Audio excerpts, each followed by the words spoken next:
The Hambletonian Stakes and Hambletonian Oaks, the most prestigious harness races in North America, are being run at the Meadowlands Racetrack in New Jersey on Saturday, August 3rd. We interviewed legendary Hall of Fame driver and Hambletonian executive John Campbell, extraordinary trainer Gregory Peck, and Hall of Fame driver and Canadian harness racing executive Billy O'Donnell for their insight. So pleased today to have John Campbell, who is the current president and CEO of the Hambletonian Society. Amazing individual, and besides this executive position, he's probably one of the most decorated Hall of Fame standardbred drivers in the history of the sport. I'm not trying to embarrass you, but I got a list for my audience that doesn't know who you are. You retired originally Canadian harness racing driver, now located in Jersey, I believe. Inducted into the Racing Hall of Fame, the Canadian Horse Racing Hall of Fame, and the Canada Sports Hall of Fame. You have the most Hambletonian wins by a driver, 6. You won the Yonkers Trot 3 times, and the most Kentucky Fury wins, 7. At the Red Mile, that composes the Standardbred Triple Crown for anyone that knows Triple Crown from thoroughbred racing. And purse money, you're the highest money earner to date, almost $300 million, which you could buy Krispy Kreme if you're on the political circuit for everyone with that kind of money. But we welcome you and thank you so much for taking so much of your precious time. I know the draw is coming up tomorrow. Tell me, this is the Hambletonian and the Hambletonian Oaks, sort of like the Derby and the Oaks are matched, and you have 3-year-olds, the best of this time in the country, competing in the Standardbred Mile at the fastest times. So how many do you have in your eliminations, and how many do you have in the finals of each division? We had 26, I think, in our eliminations for the fillies, for the Oaks, and 20 for the colts. They were conducted last Saturday, and we had very competitive races, and it shakes out to be quite interesting. In the colts, TCI and Carl were the best 2-year-olds by quite a bit last year, and they matched up in the Breeders' Crown, and Carl won the Breeders' Crown. But this is kind of the matchup that everybody in harness racing has been anticipating since that time, and they both won their eliminations. They both were very impressive, so everything's shaking out to be a very exciting Hambletonian day at the Meadowlands on Saturday. So people that aren't as familiar with standardbred racing compared to thoroughbred, much more durable horse. I mean, you had the eliminations literally a week ago, and they're racing back. In the old era, sometimes you had the eliminations the same day as the finals. Yeah, we used to race heats. They used to race over 3 heats, sometimes 4 back in the day. But our horses have changed. They've gotten faster, but they still race quite a bit more often than the thoroughbreds do. And so it's not unusual for them to race back in a week. And they prep their schedules, the trainers and the owners. The Hambletonian's on their wish list as soon as their horse starts training back in their 3-year-old year. So they space their starts out and hope to have that horse peak for the elimination and the final. I don't like making comparisons of 2 different types of sports, but would it be fair to say your Hambletonian is equivalent of the Kentucky Derby, so to speak, for the thoroughbreds? Absolutely. It is our Kentucky Derby. It's our Super Bowl. It's the most prestigious race in harness racing, and it's something that everybody that's involved in harness racing aspires to be in and then hopefully win. And it'll be an interesting day. It's going to be the Hambletonian itself. The big race will be at 4:45 on Fox. I tune in early, 4:30 or even earlier, to catch a little bit of whatever the programming is to explain who the drivers are, the horses, a little bit of the history. And then the Oaks, which is the fillies, that will be coming up at 6 o'clock. So those are the 2 big races to watch on Cablevision. They'll be amazing. And if anyone wants to see the best of the best, this is the time to tune in.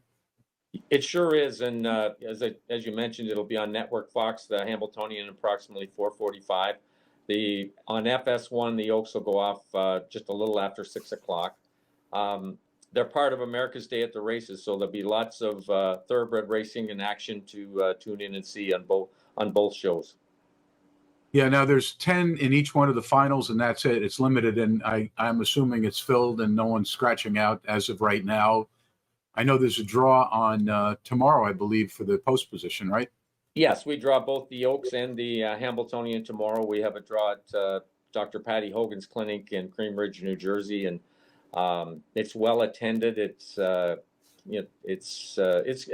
event on the calendar for the horsemen in New Jersey, especially the people that are participating. Now, you have an inside track not only because of your executive position, but you've been behind a lot of these great horses. And tell us a little bit about a post position. How critical is it for these horses versus any other form of thoroughbred racing, where post position, sometimes it's a tragedy to get the inside pole, and sometimes it's not, and same thing for the outside. Yeah, you never know until that gate pulls whether you have a good post or a bad post, just depending on what the drivers do, what the other horses are capable of. And you always, as a driver, you always have a game plan going into the race, but it might go completely out the window 2 steps out of the gate. I think post positions is important, but when I was driving and I got a bad post, I always told myself it's only a starting point. So it kind of plays with your mind a little bit, the post position, but I think it's going to be a factor here. I mentioned TCI and Carl, but there's some other horses in there that are capable of upsetting both of them, and they race very, very well in their elimination. So I think if a couple of those horses get, Highland Kismet being one, Private Access being another, or Sig Sauer, if they happen to get really good posts, they are capable of upsetting those top. I noticed that also the 2 winners, they get guaranteed one of the first 5 positions, because there appears to be some obvious importance to being closer to the rail than being far out.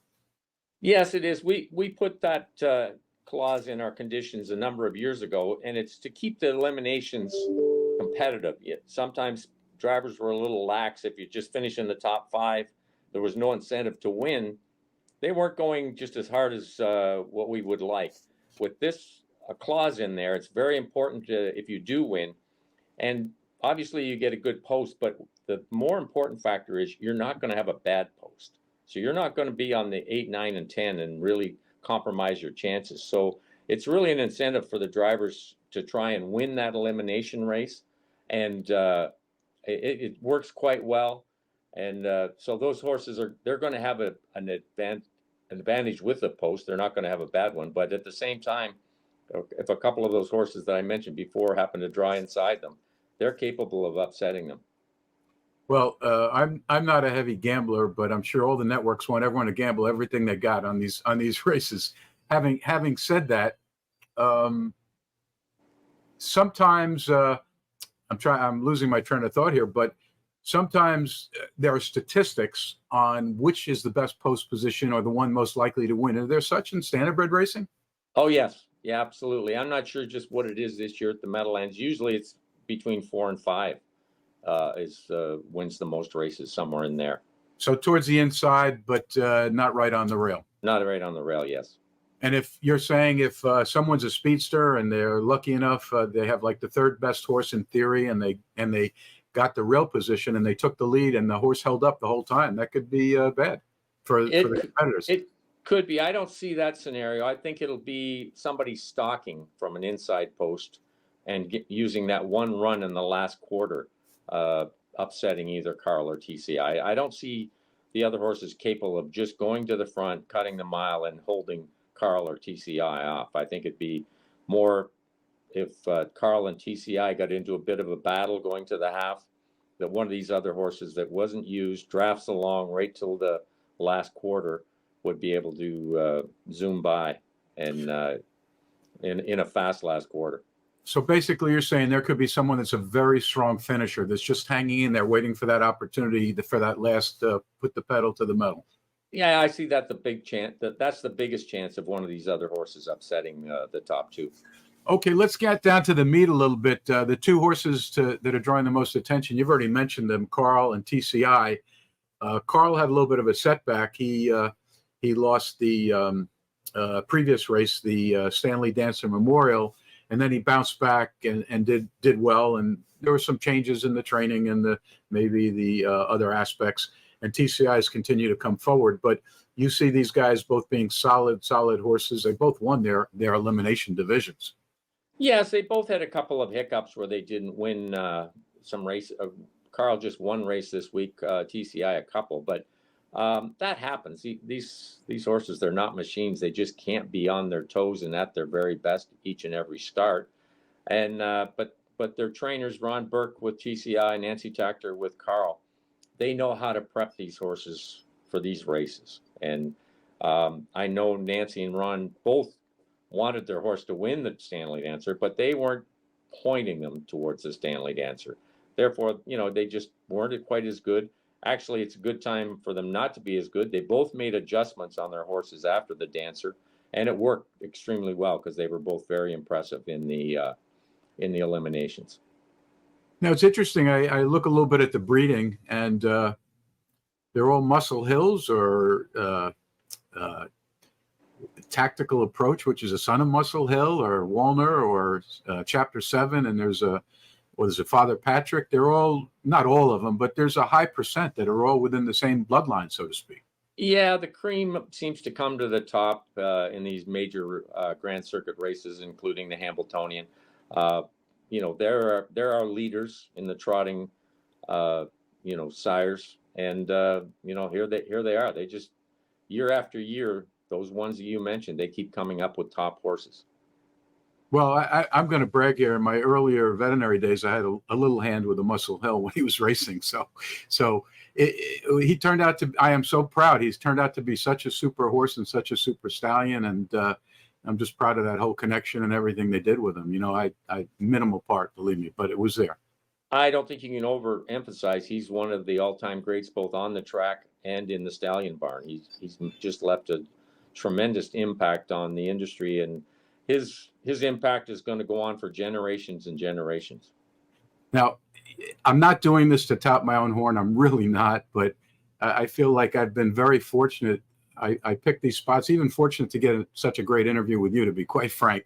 But as a kid trying to get into veterinary school, I did have a hand working on Secretariat too. So I think I've touched like the best horse flesh in both those two breeds. It's pretty incredible. I've had an incredible run. It didn't bring me any fame or fortune, but it brought me tremendous memories. And I think that's what hooked me as a boy, just like I know you followed in your dad's footsteps along with your brother in the whole standardbred racing game.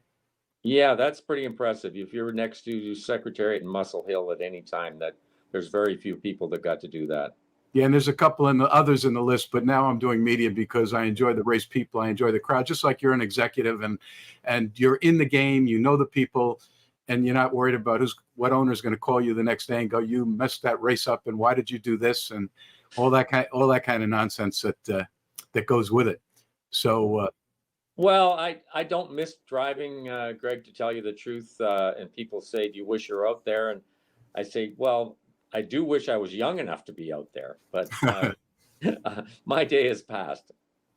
Well, I give you credit because you recognize your limits and you went out on top, which is really nice. Not everyone gets the opportunity to do that. You did it. Well, I wouldn't say I was on top when I quit, but I was still doing okay. But this opportunity came along, and I'm so glad that I took it. I'm in a really good place in my life. I'm still around all the top races, the top horses. I get to see them race all the time, so I'm really enjoying it. Okay, moving on to the next subject. Just what do you see shaping up within the Oaks, the mares or fillies, as we call them, 3-year-olds? Well, the Oaks are a little more wide open, I would say.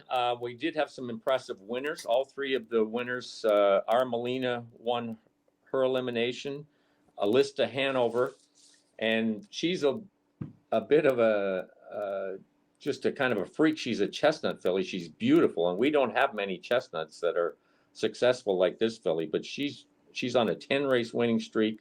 And I'm partial to chestnuts myself, so I've really been following her the last couple of months.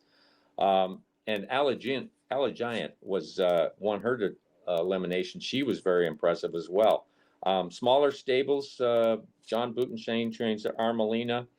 Ann Streb trains Alysta Hanover, and Vernon Beachy trains Allegiant.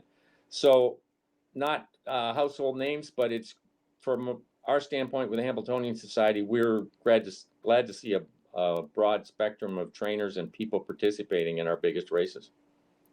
All right, I'll ask you a loaded question for anyone there that's probably going to bet on either of these races. Are there any long shots that you look at, you go that they're coming under the radar? No one's really picked up on them, but if they get the right trip, they could do well in either race.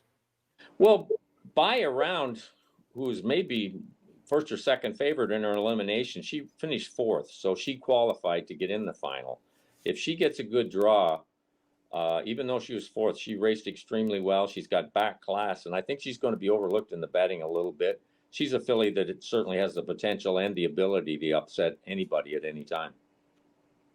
Anything special in the Hambo? I mean, we know the two favorites, and it's highly unlikely that both of them don't fire that day. I mean, it's more probable that at least one, if not both, but they could have a speed battle and they could burn each other out, like you said, and someone who is lucky enough to draw an inside position could be sitting there and just turn on the gas pedal at the very end.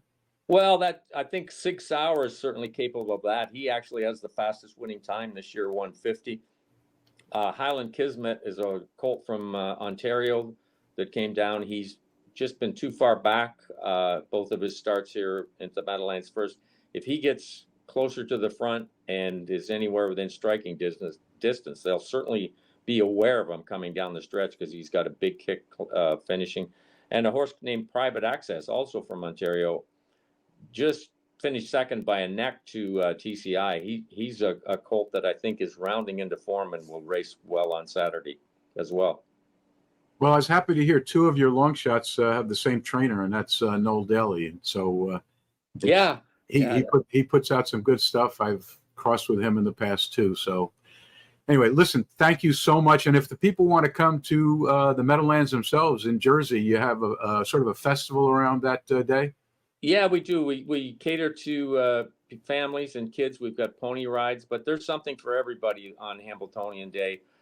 We've got the backyard, which is the outdoor and picnic area. There'll be food trucks, and the races start at noon. And I encourage everybody to come out. We guarantee a good time, Greg. We're here with an extraordinary standardbred trainer, Gregory Peck. Love the first name, Gregory. It's a great selection. You've done many things, had many accomplishments, been successful as a trainer and a driver. Your greatest accomplishment is training Muscle Hill, who went on to win the Hambletonian and win so many awards that year, Horse of the Year, and every honor just about there is. I think he amounted just shy of $3.3 million in purse winnings. And besides that, I'm going to stick my neck out, make a little comparison. I had a nice chat with John Campbell yesterday about this. He's almost to me like a Secretariat image, because not only was he a great racehorse, he's now become a super sire, both of potential stallions and mares. I did some quick statistics, and of the 10 horses racing in the Hambletonian, he's sired 5 out of, or at least by lineage, been in the lineage of at least 5 out of the 10 that I could quickly pick up. And then within the Oaks, he's sired about a third of them also. So I want to congratulate you. And, I share a little bit of the glee, because years ago is how I met you. I worked on a horse that you wouldn't tell me who the horse was, or at least I looked at him and I gave you some advice, and it took you 15 years to tell me that was Muscle Hill. But I'm glad we stayed friends for all these years. So that's a long introduction, but you deserve it. And I compare you to Lucien Lauren, who trained Secretariat, had a small barn, small stable, but he made a tremendous impact on the whole racing world, and you've done the same. So welcome, and we're going to talk a little bit about the Hambo and the Oaks coming up. Well, thank you. You're in the ballpark about his influence in the Hambletonian. There's some by him, or the Tactical Landing one, Carl, who will be the favorite, is by a son of Muscle Hill, Tactical Landing. So you've got that. Plus you look at the mares that, as Bob Marks, who's a close friend of mine, would say, what happens to a horse like Muscle Hill is he becomes in competition with his daughters. So the younger sires get to breed his daughters, and sometimes they, as he says, they dominate the mare and make for quite a horse. So that's what you're seeing in the Hambletonian for sure. And it's been that way the last few years. Also in the Oaks. I mean, the Oaks, he's sired a lot of the great horses racing in the Oaks. And again, there is an interesting analogy to Secretariat, because I was there at Belmont when Bill Reed bought, who I work for, a veterinarian of acclaim, bought two of the fillies, the foals out of Secretariat, Viva Sec and Secretane, and it turned out that they were superstar horses to buy, passed on the lineage, and now there's been some studies like 3 and 4 generations later, and many of the great race horses racing today, within 1 or 2 generations, you could trace back to Secretariat. So no one recognized him as a super sire in the early days, and Muscle Hill just keeps blossoming. His get keeps getting stronger. Well, certainly with Secretariat, yeah, it took some time, and it's maybe a generation or two back is where you see him, that's for sure. But Muscle Hill hit the ground running in the breeding shed. And I always had a theory on that, that I thought that he retired very, he kind of looked at me and said, well, is this it? Is it, it's over? Yeah, he wasn't tired. And if you look at the theories of Tessio, one of the things that he says that he thought the stallion should be vibrant going to the breeding shed. And Muscle Hill certainly was that. And he was, now that it's over, during a race, he was basically flawless. And he won by an average of 4.5 lengths. So that's quite a thing. We kind of haven't seen that since, really. Not every start every time. He's had some great ones, that's for sure. That and this year, frankly, the way Carl looked up until 2 weeks ago, you start to think, well, maybe here's the next one, because boy, he was winning fast, and I mean completely dominant. So, and that might change again on Saturday. We'll see. But it makes for a good race, that's for sure. Let me throw in 2 cents to add to what you said, and then let's get back to Carl. That's an interesting story. But, I interviewed Eddie Maple, and he was the final jockey to ride Secretariat up in Canada, his home ground. Yeah. He said, Doc, that horse retired as sound as any horse I've ever been on.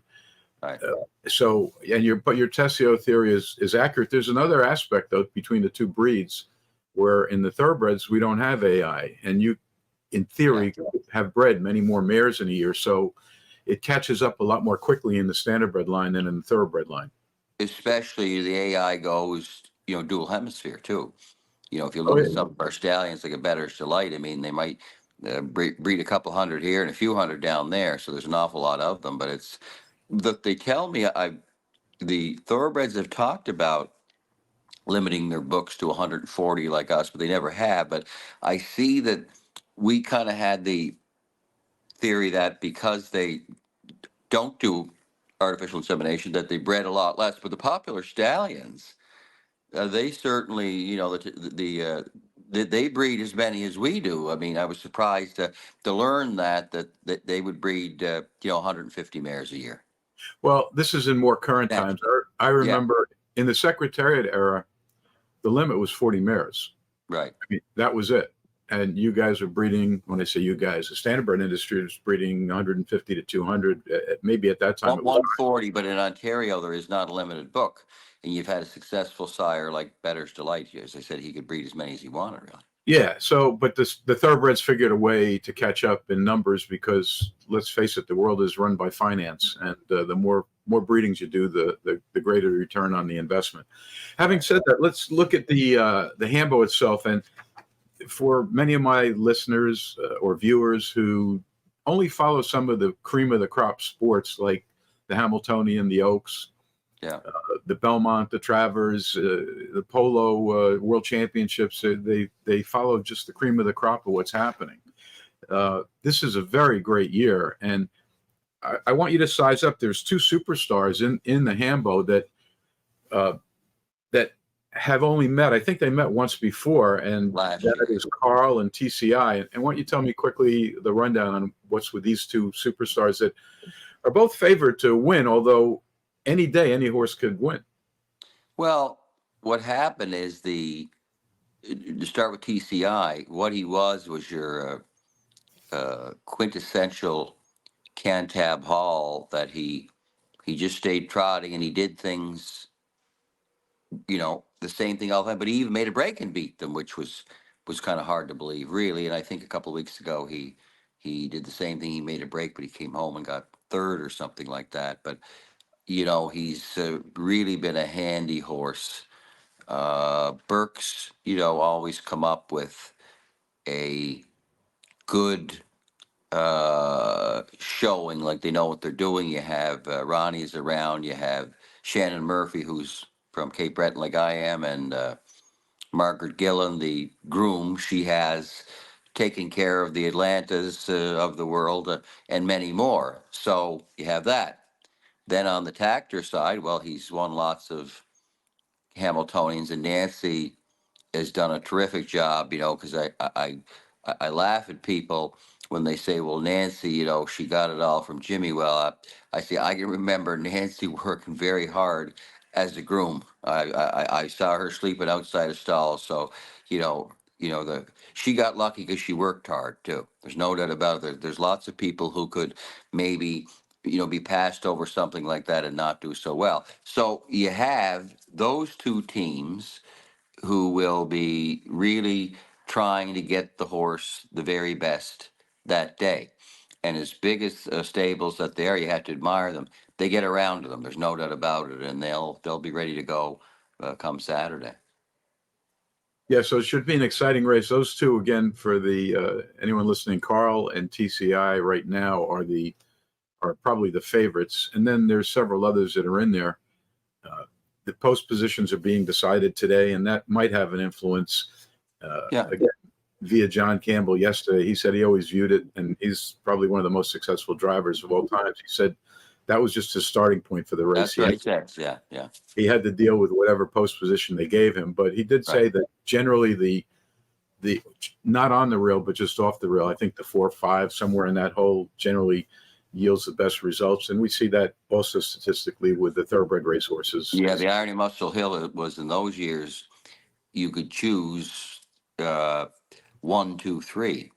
There was 3 eliminations, and Explosive Matter picked first, picked 2, and I picked 1. And I did the same thing with Holiday Road. I picked second and picked 1. A lot of people don't want 1, but I'll take 1 anytime I can get it.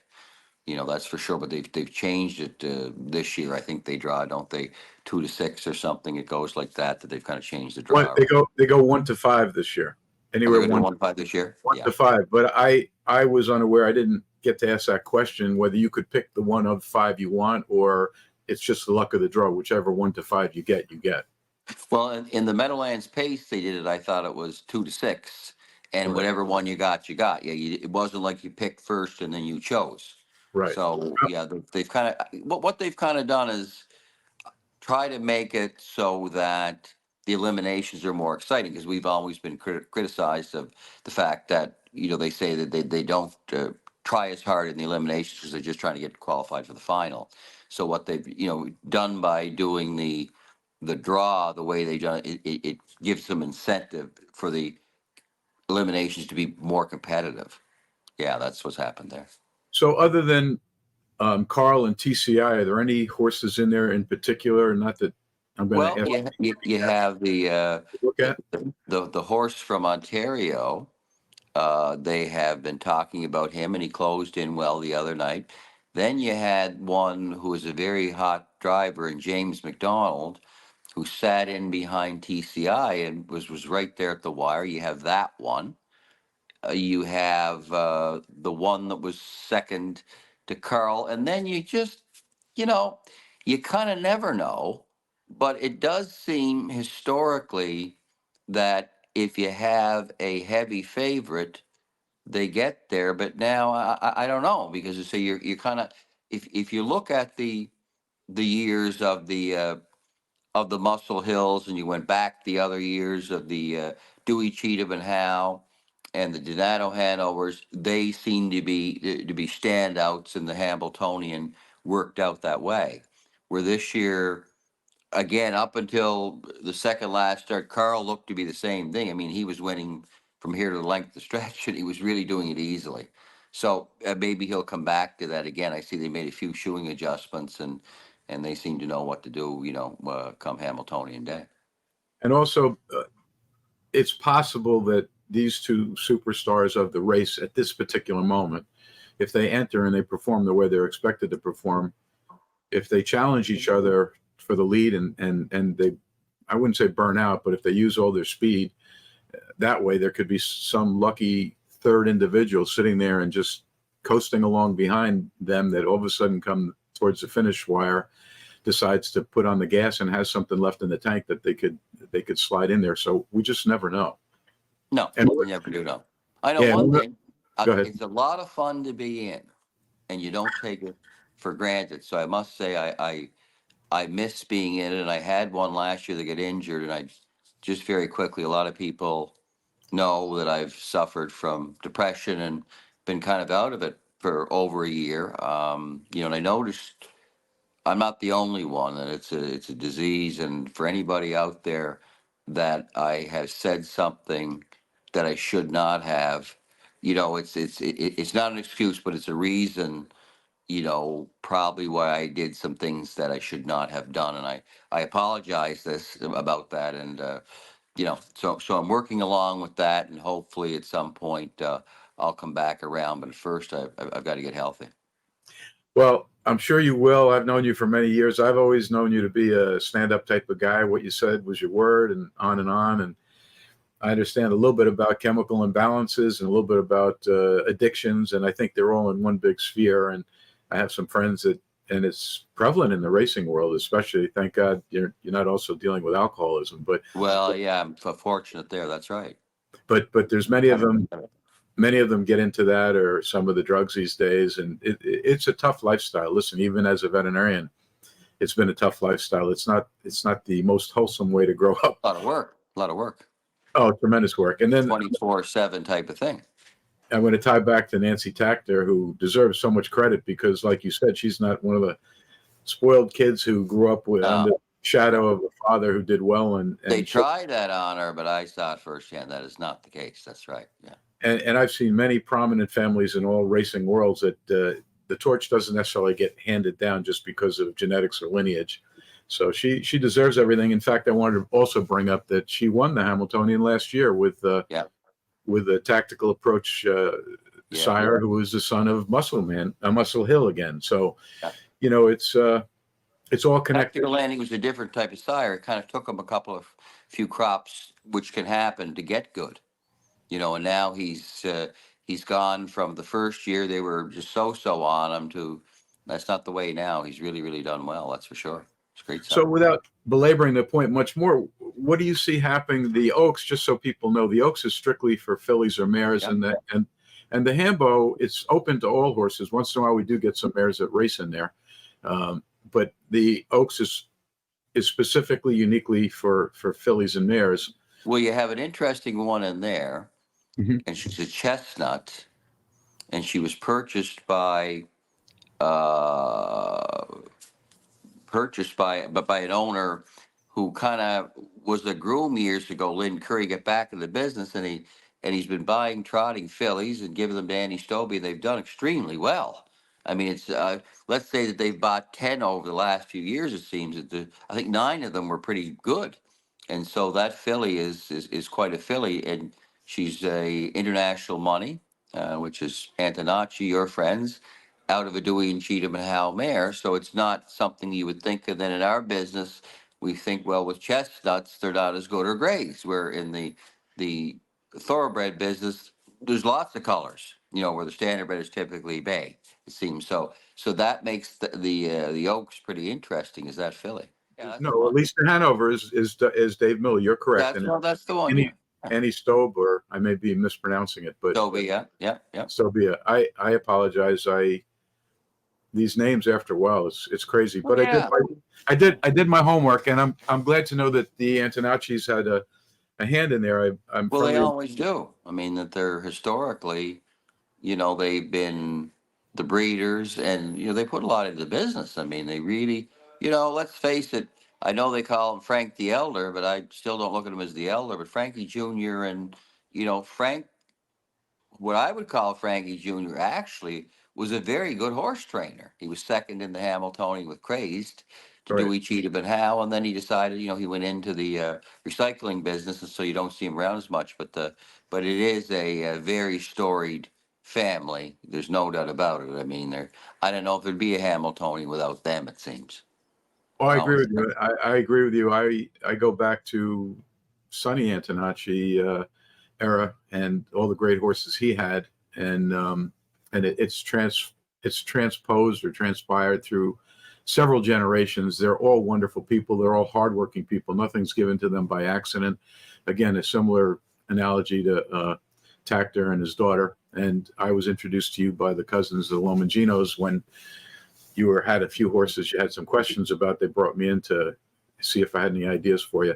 But enough kudos to those guys. And you're right. I think if they were out of the industry, they would be sorely missed. So I'm going to look more carefully now at this, at least at Hanover. Now that you mentioned it. Oh, very impressive. Yeah. Any Very other impressive, very pretty too. any other surprises within the Oaks or going back to the Hambo that we should be aware of that you wanted to mention? Well, the James McDonald has been hot, and what's the one that he's on? You got to give me the race, my friend. Well, the Hambletonian. The Hambo, or back to the Yeah. Hambo. Oh, he's Yeah. on Private Access, another Muscle Hill horse. Yeah, that's the one. Yeah, and he was a good close second last week. So you have that one. You just maybe he's getting better coming into it. But as a rule, unless something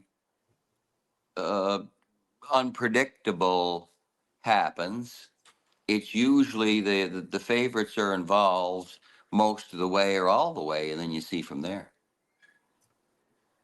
Okay, I think if I remember, John Campbell mentioned Sig Sauer might be a possible horse too. Yeah, and he's a Muscle Hill. Yeah. So Yeah, and he was closing in good the other day. Yeah, that's I right. warn everyone, I'm not the guy you want to go to for statistics and odds and bets, but you could look But up. you're picking up some good stuff.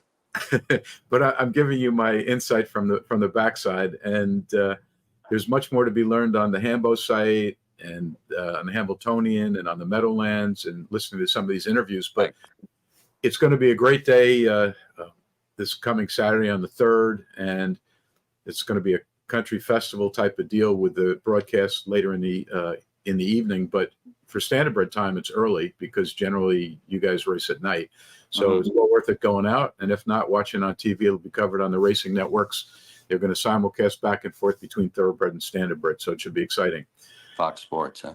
Yeah, and Fox. So I thank you very much for your insight. I think you're one of the most knowledgeable people in the industry. I think you got a storied career, and you are a legend, whether you know it or not. And you just take care of yourself. And we appreciate your honesty on everything. And again, I'll be looking for you at the next Hambletonian next year. Thank you very much, Doc. Welcoming Billy O'Donnell, one of the most outstanding Standardbred harness drivers in the history of the sport, Hall of Fame member. I calculate, I think he did it about 38 years, started around 1979, believe it or not, Saratoga, and you might have done something before then. And you announced retirement in 2017, along with a fellow competitor, John Campbell, which is an amazing story unto itself. Anyone wants to learn more about you, they should look it up, because I could read your Wikipedia. We could be here for a half hour. I'm not going to do it. But I will say that you've already won the Hambletonian with Praxis in 85. Yeah. You won the Hambletonian Oaks with Fancy Crown in 84. You were very well known for all your work with Pacers, and you made a name for yourself with Nihilator, son of Niatros, in 84. And you sort of set a new tone for Standardbred racing in that Billy Houghton, who himself was a great driver and trainer, hired you to be his driver because he thought you'd do a better job with that horse. You were the first guy to make like $9 million in 84 and $10 million in 85. And you retired with 5,743 career wins and just shy of $100 million in earnings. So you're certainly the man we want to talk to find out about this upcoming Hambo and Oaks, and we appreciate your time, and congratulations for such a splendid career and being a stand-up individual. Thank you very much, Doc. It's good to be here. Let's start with the Hambo itself. That's an interesting race. I did speak with Greg Peck the other day, and we had a hand on Muscle Hill, which I took it interesting just on the sire line side itself. 50% of the horses are descendants of Muscle Hill, and I'm sure if I looked into the female side, there'd be even more. And then on the Oaks, which is the fillies version, 1/3 were the statistics for the sire line side, and then who knows if we added in all the females, it'd be interesting to do a study. But that's how much of an impact has been from Muscle Hill, who Greg Peck was a trainer and brought that horse to Hall of Fame standards. Yeah. So there's two horses that are touted as being the potential superstars in this upcoming race, and that's Carl and TCI. You have any comments about either one of them, your opinion about these two superstars, and everyone else can also be, or could it be anyone's race? Well, I think, like you said, they are superstars, both those horses. And the two times or three times I think they only hooked up last year was, I think, was 2-1 for Carl. I think he won 2 and TCI won one of them. But there's a few in there. There's a horse called Highland Kesmet up in Canada here that's really opened everybody's eyes here this spring, and he raced really well last week. He came his last quarter 26-1 off a mile and 152, and he got back. He was third over, fourth over. Anyway, he won a big race, and he's won. And another one is Noel Daly's colt, Sig Sawyer. He's a real deal too. He's been off a bit, and but he really come alive there. 2 weeks ago, he went in 150, and I think it's going to be a pretty good race myself. But if they got the outside, which will help anyway, kind of set the race up a little bit better than just two of them lining up 1, 2, 3. So it'll. I think. No, I don't have the post positions. You do. Yeah. I did most of my research before, and I know they were given out yesterday. Yeah. And John Campbell also touted 6 Hour as being maybe an outside horse to take a good solid look at it. Also, he felt comfortable about that. As far as post positions, from a driver's perspective, I know in thoroughbred racing there are statistics on which is the best hole to be in, and John seemed to feel, he didn't know a number, but he said the 4 or 5 position is generally the best. Sometimes some people don't like to be on the inside. Greg Peck said, if I got the one position, I always take it. What's your view of that? I think both sides. I look at both sides of it. The shortest distance between 2 points is a straight line, and that's the rail, hopefully. But 3, 4, 5 are the spots to be. 2 are very good spots.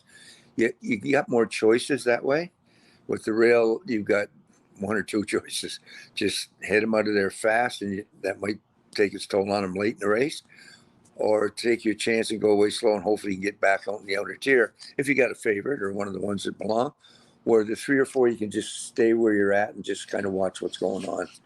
And you can make things happen if you get the 3 or 4.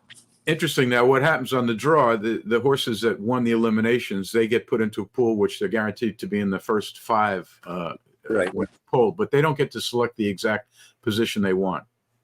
Correct. Yeah, they draw for who draws first, and I guess I don't know who did. I wasn't watching the draw, but I see Carl has the rail, and TCI is the other favorite. He has the 4. So, and Sig Sawyer, he says the 8, which is not an ideal position, but you got to do with what you got to do, right? So. Well, Campbell summed it up the other day, and he said to me, I whatever position I get, that's the starting point of the race for me. That's right. It. That's it. It's not where you finish, right? It's where you start. It's not where you start, it's where you finish. Well, that's been my motto for all my life. Yeah. I've got a lot further than I ever thought I'd get, to be honest with you, and I'm sure you too. Yeah, exactly right. Yeah, I'm doing also the Olympics, a little bit of coverage for that. And when I was talking to Joe Fargas the other day, he says you almost want to pinch yourself. You wake up and it's been a dream to be in the Olympic arena, and there you are. And from that point on, then it's all business. You just got to concentrate on winning your event. Yeah, exactly. Yeah, that'll be this week. That'll be lots of tape and watching for me too. With with the show jump. I like the show jump. I like the 3-day eventing. My son did a little bit of that when he was young, and it was cross country. He got lost. We had to go looking for him, so he never wanted to do that again. So I remember when I first get into it when he was young, and I thought he was doing okay, and he got fifth and he got sixth. So I said to his coach, I said, I didn't know the difference between Jumper and Hunter. So I said, what's the difference between Hunter and Jumper? She said, well, Hunter this and that, and the Jumper's clean round fastest time. I said, that's for us, that one. No judging involved, just plain statistics. Well, that's a good part about the race game. Whoever crosses the wire first crosses the wire and wins. It's not a matter of a judge deciding whether you were the better competitor. Exactly. That's the hard part. Yeah. So we pretty much, you discussed a little bit about the Hambo, and also now you educated us on the Olympics coming up a little bit here. What about the Oaks? What do you think's coming up there? Well, that was a very good race too. And there's 4 or 5 in here that can win the race. Allegiant was, obviously she'll be one of the favorites, where she won last week. Maureen Michelle raced really well, but the one for me, and she has a bad post, but Dexter's going to have to work some magic in there for sure, is Dateline Hanover. She's been really getting good lately, and she got the 9. And the one thing about that, she got another good one on the outside of her. So that'll be the race of the day, I think. This one here. So I'm hearing a little bit of buzz on Armelina, and yeah, she was very good. Yeah, Armelina was very good. Those, I don't know what I would say that, but that race was. It was kind of lackadaisical half too. They just kind of went along slow. There wasn't much action, and left Armelina with a lot of trot at the end, which she earned it. I mean, she got some respect after what she's done, all this year and last year. So that's the most competitive race of the day, I think, that race. So you say most competitive, meaning that it's going to be a tight bunch and anything could happen. Right, exactly. Yeah, there's 4 or 5 in there that really have a big shot of winning. Even Elise de Hanover, she shows nothing but winning, right? And just she's had 11 starts this year and 10 wins. She's not well known, but she's winning. And she jogged it. And that was one of Greg Peck's favorites, Elise de Hanover. Yeah, she went pretty good. Yeah, she looked very good. So he thought that filly mare seems to have a great shot at it. Yeah.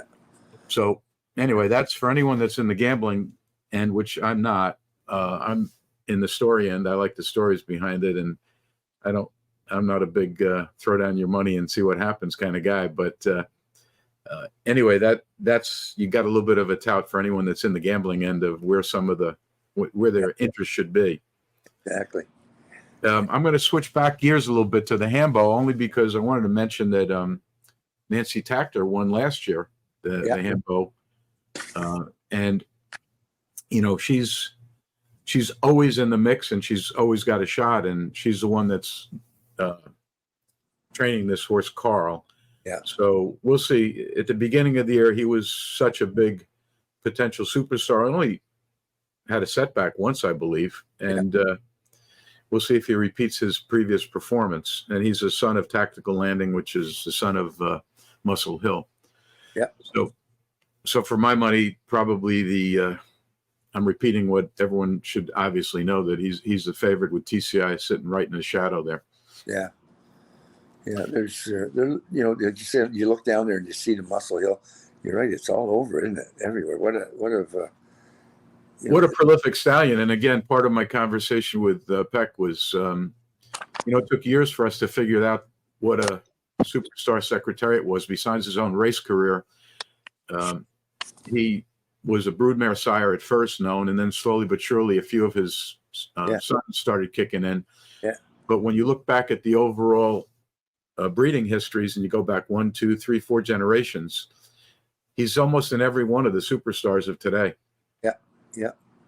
Yeah, and that's not considering the broodmare side as much. And I didn't do the stats. It'd be interesting. I'd like to do that one day. Take the stats on the standardbred side and look at the broodmares and see how many times Muscle Hill is there, like a daughter of Muscle Hill, or a granddaughter of Muscle Hill. I get interested in when they bring these horses over from Japan for the Breeders' Crowns or the big races, like mostly aged horses. Every one of them, without exception, go back to Sunday Silence and Northern Dancer. Every one. It's unbelievable. Go back, you look it up on Equibase there and go, wow, again and again and again. You know, and you'd be surprised how many, knowing Sunday Silence, how many look like him. Big dark horses, like big black horse with a little white underface and stuff, right? So it's and with the Secretary the same way. Northern Dancer. Absolutely. Yeah. And a lot of people in the early days said that he would never turn out to be any kind of stallion. Yeah. I was sitting with Bill Reed at his side, the veterinarian that I worked for at the time, when he bought the two of the first daughters of Secretary, Viva Sec and Secretame. Right. And, I don't know why a stallion would be known necessarily as a sire of sire or a broodmare sire. I think if you've got the talent and ability with the right breedings and the right crosses, it'll come out. As a veterinarian, I got to work on a horse deputy minister, and he's all over the breeding lines everywhere, especially in the female side. But I think some of it is a little bit of, my personal opinion, luck. The first few seasons, if you score with some big colts, all of a sudden everyone says he's going to be a sire. And if you don't, then they have to wait and skip a generation. But Secretariat was a unique foal in that Bold Ruler wasn't known to be a sire of sires. He's more of a broodmare sire until within the last two crops came Secretariat. Yeah. And then all of a sudden he became, wow, you could do that. So a guy in our industry, Norm Hall, he's a pedigree expert. I remember he did an article on stallions, and it was Bettor's Delight, he's probably arguably the greatest sire in our business now, currently. And he said that he's an anomaly because after 3 to 4 generations, they peter out like the sires, right? So, but he was 5th generation, but a great sire. Now his sons so far haven't bred on; they're not so good yet. But maybe, like you say, it'll skip a generation, come back, and whether they will or not, who the heck knows? But strange how stuff like that happens. You drive yourself crazy, with that breeding stuff. There's no end to it, right? It just goes on. I have good friends in the standard bred industry that are into the breeding. At the end of the day, got a headache because this one was related to this, and the second cousin crossed over that way, and on and on and on. Yeah. But you're right, and sometimes it's important, and sometimes it's not the most important thing in the world. Yeah. Just like we talked off the air about your background, my background, and neither of us came from superstar individuals within the professions we're in. Yeah. And but I do think that you have to have a competitive heart. And I think you have to have a little bit of a chip on your shoulder to want to prove to the world that you can do what you want to do. Well, especially with horses, that's what I always said about horses. You can look at them conformation wise. You can do all kinds of things, but you don't know what's inside of that heart. To the desire, and with Nihilator and Secretary, just a little bit of comparison, which is really none. But there was somebody, he was doing heart monitor, like the size of your heart, right? However right. You phrase it, at Lexington. So they put the mechanism on the Nihilator, and they jogged him 3 miles, and the guy had his computer there, and he's punching away, and the paper's coming out, he's tearing it off, trying it again, and he said, I've probably done 4,000 thoroughbreds with this machine, and about 200 standardbreds. This horse has the second largest heart that I ever did. He said, and the biggest one was John Henry at that point. So, and they rated him. Our horse was 4.0, and John Henry was 4.2. So they. Thank you for sharing that, because we're supposed to be talking about standardbred racing, but this is history. No, and it's critical and it's important. I've never heard that before, and even as a veterinarian. And maybe I'll have a panel one day talk about horse sizes, heart sizes, and you'll be on it, because there was a little bit of controversy this year and comments made about Secretariat, and his performance was more than just his heart. But I don't want to go into that with today's interview with you. I heard that, and I never heard that until maybe 5 years ago, right? And said, "Oh, you know what you're going to say," and went, "You know what? Or maybe I don't know. I have no idea." But anyway, Well, you're talking to one of the guys that's still alive that actually worked on that horse. yeah. And so I could tell you that it was all straight business. There was nothing outside the normal of racetrack care for that horse at the time. And I was even asked by Penny Tweedy if I had ever seen or heard anything like that. And I said, no, ma'am, I was there. And there was 3 guards around us every time we worked on the horse. So, you know, anything's possible in today's world, and anything is likely, and anything could happen. Yeah. But listen, I didn't look at every racehorse that was in racing against him that day, and I didn't look at it that year, and on and on and on. Just like with Annihilator, all I could say is that size of heart probably has something to do with it. There's more to that story, and maybe one day it'll be good for us to discuss. We'll have a panel and discuss that story because it's an interesting story. But I want to thank you so much, Billy, only because my interviews are short and to the point. Okay. But it was critically important because you're a historian now. You're a legendary historian. You know the game, you know where it came from, and you know where it's going. And I'm sure you're going to enjoy this excitement on Hambletonian weekend. Yeah, I'm like a friend of mine, Lou Martinez. I don't know if you knew Lou. I know.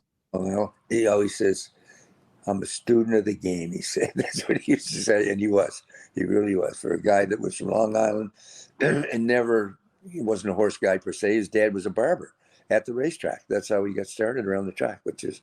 And his son became a veterinarian working on the thoroughbred track, I believe, in Maryland. Yeah, Nick did. Yeah. He worked on Barbaro, I think. Wasn't it that time when Barbaro, the first one. And then Dean Richardson, another veterinarian, is the one that got the call at New Bolton, who I was residence with Dean. He was then chief of surgery by the time he got that call. But for those that are watching, there's so much history and there's richness in the history of the sport because people that just tune in don't understand it. So I don't want to cut us short. Maybe we'll do a little history one day, and it would be good to get a few people shooting well, I don't want to say it. There'll be a few people discussing it, but the point is that I appreciate your input, and I think this adds to the flavor of this show.